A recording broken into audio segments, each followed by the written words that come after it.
প্রশ্ন, মিলাদ শরীফ কোন দিন থেকে সৃষ্টি তা জানতে ইচ্ছুক।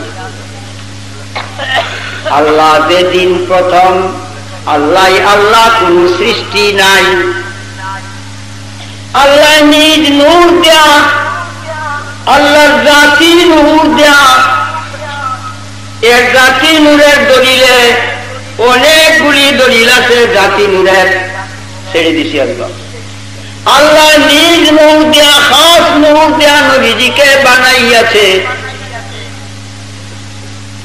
তখন নবী করিম সাল্লাল্লাহু আলাইহি সাল্লাম হইয়াই লা ইলাহা ইল্লাল্লাহ বলছেন। আল্লাহ কয়, আমার যা ইচ্ছা ছিল নিজকে প্রচার ও প্রকাশ করার উদ্দেশ্যে তোমায় বানাইছি, সৃষ্টি করছি। তোমার দ্বারা আমি প্রকাশ হইয়াছি, আমার খোদাই প্রকাশ হইয়াছে। আমার পরিচয় তোমার দ্বারা, তোমার পরিচয় আমার দ্বারা। আমি বলবো মুহাম্মাদুর রাসূলুল্লাহ। সেই দিন মিলাদ আরম্ভ হইছে, সেই দিন মিলাদ আরম্ভ হইয়াছে। কুরআনের বহু আয়াত দ্বারা আমি প্রমাণ করব। আল্লাহ নিজে মিলাদ করিয়াছেন। মিলাদ পড়া সুন্নতে ইলাহিয়া,